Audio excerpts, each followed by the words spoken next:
Hey everyone, I'm Ashif with Softorino. Today we're taking a look at MacBook productivity, using the apps you have, some tricks you might not know about, and built-in features like gestures to get the most out of your device. Your Mac actually comes with a full Office suite built in for free. Pages instead of Word, Numbers instead of Excel, and Keynote instead of PowerPoint. These apps work just as well as what you'd find on Windows, so don't bother downloading Microsoft Office apps unless you're forced to.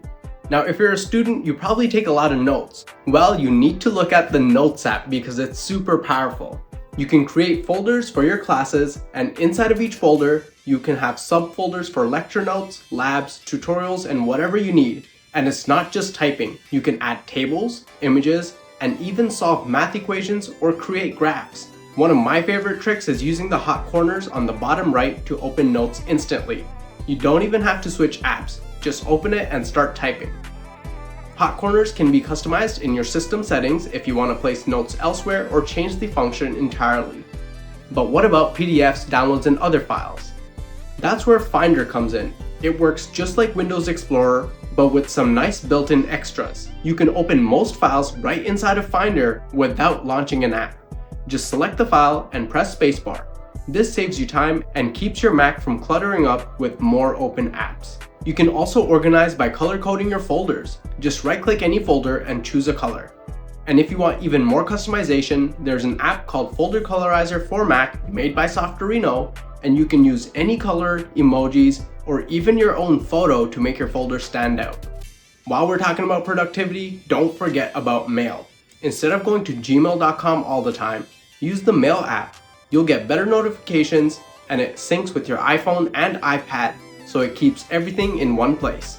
Calendar is another one. You can schedule out your day here and use the widget to show you what's coming up next. I like to use Calendar for things that repeat every single week. Like if you have a lecture on Mondays and Wednesdays every single week, use Calendar to schedule this. But for other special reminders, I actually like to use the Reminders app because it allows you to do location-based reminders. So you can ask it to give you reminders at 10:30 a.m. and stuff, but you can also tell it to remind you to get cheese next time you're at the grocery store. Location-based reminders don't have a set time, so you never have to worry about getting the reminder before you're there and forgetting. Now, a brief tip on Safari. First of all, use Safari instead of Chrome because it's faster, sips less battery, and has way stronger privacy. But also, tab groups. You might be using your Mac for multiple tasks like work, school, and socials. Well, set up tab groups for each of these. Tab groups keep your tabs open in the back so you won't have to always type them out whenever you're switching different tasks. Lastly, for app tips, we have to talk about Spotlight. Its most basic use is to launch apps, but did you know it can also search every single file on your Mac for whatever you need? It's super powerful and it's not just limited to searching. You can look up definitions here or even do math calculations. And if your Spotlight feels too cluttered, just head into your Mac system settings and disable what you don't need. Now let's talk gestures. You probably already know about two-finger scrolling and pinch to zoom. But here's where productivity really skyrockets. Swipe up with 3 fingers to open Mission Control. And you can see all of your open windows at once and pick the ones you want. But all these windows in one place can get distracting. So drag your window into a new desktop. I like to separate desktops by theme, social stuff in one, research and notes in another, and maybe a third desktop if I'm crunching numbers. Swipe left and right with 3 fingers to switch between desktops, or use Command plus Tab to switch apps instantly. And remember those hot corners I mentioned? You can customize them for notes, mission control, or whatever you need most.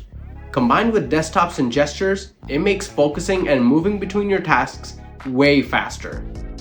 And finally, a quick bonus if you love music or TV, you have to check out WALTR PRO. It's this app that lets you drag and drop any sort of file you want onto any of your Apple device. So here on my Mac, I have a whole bunch of music. Well, I can go ahead and drag it into my iPhone and my own songs will show up inside of Apple Music. And in case you didn't notice, I don't have an Apple Music subscription. And even though WALTR PRO is a paid app, it saves me a lot of money because now I'm no longer paying for Apple Music or for Apple TV.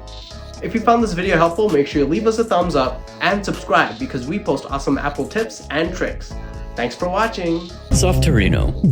tiny apps that make a gigantic difference.